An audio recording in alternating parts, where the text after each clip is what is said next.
por que as pessoas gastam tanto dinheiro com coisas que elas não precisam? Então nos falta uma visão estratégica. O brasileiro não é estratégico, ele é tático.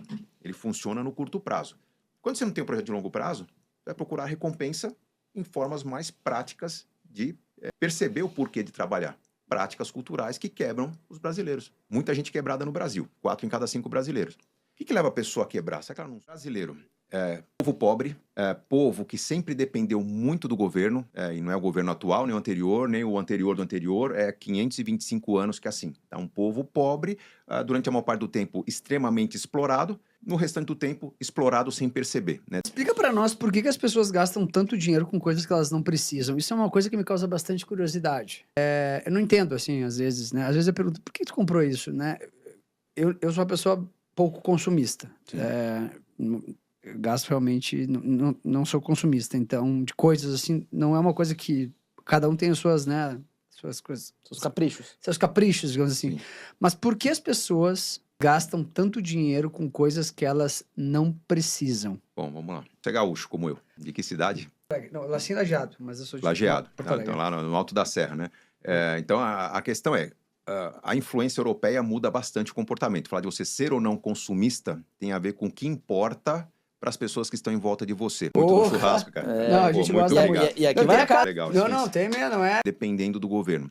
Nas últimas 7, 8 décadas de Brasil, houve um nível de prosperidade sem precedentes. Então, o Brasil, que era predominantemente rural, terra da cana, do café, das culturas voltadas à terra, se tornou um país predominantemente urbano.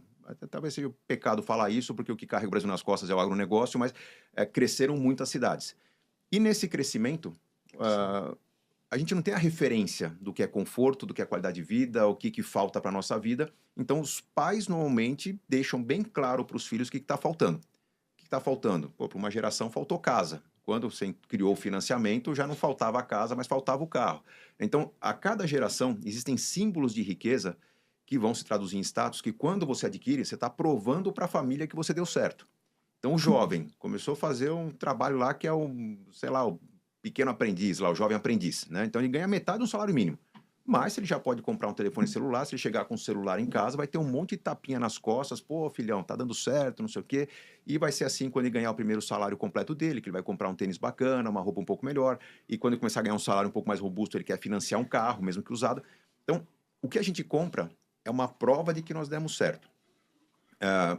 Soma isso a uma ingenuidade gigantesca em termos de educação financeira.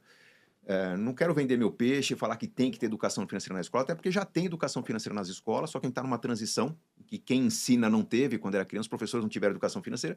Passada a transição, a gente vai ter educação financeira. A gente já se surpreende com a molecada que está pensando mais em independência financeira do que financiar a casa.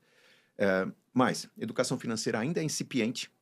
Combina essa educação financeira com um nível de prosperidade crescente, com falta de visão de longo prazo. Acho que mais do que educação financeira, o que falta nas escolas é estratégia. É a pessoa se imaginar lá na frente e falar, pô, eu quero empreender um negócio, quero comprar uma franquia, eu quero viver de renda com uma carteira de ações. Não é, vou comprar ações. Cara, peraí, o que fez a pessoa que vive de renda? Quais são os passos? Quais conhecimentos adquirir? Quanto tempo de experiência, quanto tempo de prática orientada por alguém, quanto tempo de tentativas autônomas para eu pegar um jeito de trabalhar? Então, nos falta uma visão estratégica. O brasileiro não é estratégico, ele é tático. Ele funciona no curto prazo. Talvez isso seja parte vício da época da inflação, parte porque o próprio governo não pensa no longo prazo, pensa na próxima eleição, todo mundo reage no curto prazo. Então, a gente não se vendo amanhã, não imaginando quem tem grandes sonhos ambiciosos a construir, começa a haver uma pressão psicológica sobre por que eu trabalho? Por que eu saio de manhã, enfrento o frio, o ônibus, tem que engolir sapo do chefe, tem que lidar com um colega de trabalho que me enche o saco, para chegar em casa e o quê? Pagar a conta e dormir? Não, eu quero uma recompensa. Então, quando você está se planejando para garantir uma ótima escola para o seu filho, para garantir uma viagem no fim do ano, garantir independência financeira, a recompensa está ali. Num projeto que está acontecendo, com pequenos ajustes, muda um pouco a carteira de investimento e você está indo. Quando você não tem um projeto de longo prazo, vai procurar recompensa em formas mais práticas de perceber o porquê de trabalhar. E o consumo é a forma mais instantânea de você se recompensar. Tá chateado, vai para o shopping. O que que é uma mulher que compra sapatos e bolsas ou um cara que compra um carro popular e enche de roda, suspensão, asa, né? Pô, para que tanto dinheiro num carro, para que tanto dinheiro numa peça de roupa? É porque tem que dar um significado a todo o esforço que a pessoa teve. Se for uma roupa de grife, pô, além de estar gastando com algo que gosta, vai receber o aplauso da galera em volta. Então, o status é uma forma de se sentir no pódio, é uma forma de se sentir premiado. Como mudar isso? Pega uma pessoa que é compulsiva, e compulsão, e tem que tomar cuidado porque existe dois tipos de compulsão, aquela doentia, que é um psicólogo, um psiquiatra que vai tratar, é a menor parte dos casos, talvez 20%, ou até um pouco menos, e a O que é maior... mais? Não? Não, Rafael, eu acho que não são poucos casos, tá? Mas proporcionalmente Ah, a minoria. É o doentio, é o cara que não pode ver um caixa de loja que ele tem que comprar alguma coisa, ele vai ao shopping para se rapaz, sentir feliz. tá, tá. O não doentio é Eu aquela acho que tem, pessoa eu acho que deve ter mais um meio termo aí. Que tem umas pessoas que Não, eu vou então, o psicólogo ele pode resolver aquilo que eu resolvo também, né? Que o planejador financeiro resolve, que é o seguinte: a pessoa está gastando compulsivamente, comprou alguma coisa que não foi aprovada pelo marido ou pela esposa, né? Se você conversar com essa pessoa, convencer a família a participar da conversa e falar, cara, vamos fazer uma viagem sensacional daqui a 6 meses com a família? Junta a molecada aqui, vamos falar de fazer um grande sacrifício todo mundo, parar de comer porcaria, parar de pedir presentes. Considera que o presente das crianças vai ser aí alguma atividade que você vai fazer nessa viagem. Vamos juntar dinheiro para um pacote legal no fim do ano. Quando a pessoa vê mês a mês aquele pacote evoluindo, ela vai para o shopping, vai olhar para a vitrine, vai ter vontade de comprar uma coisa e falar, mas peraí, se eu comprar isso aqui, não vai funcionar a nossa viagem. Qual que é o segredo?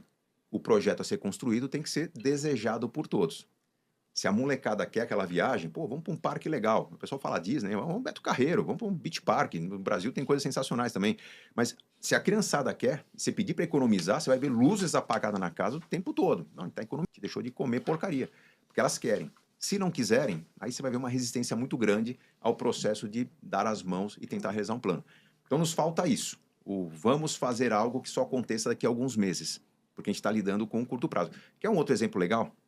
Muita gente quebrada no Brasil, 4 em cada 5 brasileiros. O que leva a pessoa a quebrar? Será que ela não sabe consumir? Não, ela tem uma visão de curto prazo em que ela, em algum momento, recebeu um aumento de salário, o salário dela foi de 2 mil para 3 mil, ufa, que alívio, e ela vai mudar o estilo de vida. Agora eu posso alugar uma casa melhor. Pode? Pode. Agora eu posso trocar meu carro que não para de quebrar por um carrinho popular, uma moto que mais nova que não dá problema. E a pessoa escolhe o estilo de vida. Então ela vai ter muito cuidado, ela não quer repetir o erro. Tomar cuidado para escolher o meio de transporte, onde vai morar, se vai ter ou não vai ter plano de saúde, onde o filho vai estudar, a escola privada, não é, se a escola pública complementa com o professor um reforço, alguma coisa. A pessoa toma cuidado. E aparentemente as contas fecham, porque houve um planejamento básico ali. Começa o ano, a pessoa quebra. Por quê? Ah, porque o carnaval não está no planejamento. Passou o carnaval, é bloquinho, é abadá, ou se não gosta de bagunça, reuniu a família em casa, põe uma carninha na churrasqueira para fazer, pronto, aquilo não estava nos planos. Então, fevereiro é um mês que bagunçou por causa do carnaval. Março bagunçou por causa da Páscoa, aí depois tem dia das mães, tem dia dos namorados. Vão acontecendo efeitos ao longo do ano que a pessoa sempre tem uma desculpa para falar, pô, é que esse mês foi difícil. Ó, desculpa comum que as pessoas têm. Ah, setembro é o mês que todo mundo faz aniversário na família. Pô, mas você não sabia? Não aconteceu ano passado? Por quê? Como o brasileiro tem visão de curto prazo, ele não faz o planejamento anual. Qualquer aplicativo de finanças que você selecionar, baixar no seu telefone, é quanto você gastou no mês, quanto vai gastar no mês seguinte. Você não enxerga quanto você gastou a cada mês no ano passado, sua sazonalidade, que mês foi bom, que mês foi ruim. Profissionais liberais têm muita dificuldade de planejar, porque não existe um aplicativo fácil de acessar que você enxergue que mês que você ganhou mais, que mês ganhou menos. Tem que ter uma boa contabilidade, tem que saber se dedicar àquilo. Então, por não ter a visão anual, você toma decisões mensais. Decisões mensais são incompatíveis com uma vida interessante. E o brasileiro tem estímulos culturais, de marketing, todo mundo vai para a festa no carnaval, todo mundo vai para a peregrinação no 12 de outubro, todo mundo vai celebrar o Natal, que é da caixinha, o coração está mais quente. São práticas culturais que quebram os brasileiros, porque o brasileiro não se preparou para um mês de pico de consumo. Então, isso faz com que todo mundo se divide por essa visão de curto prazo. Ô, Serbaz, a gente está vendo aí alguns indicadores econômicos e financeiros muito preocupantes no Brasil, né? Muito alto, taxa de juros muito alta, recuperações judiciais, né? Pedidos de falência das empresas.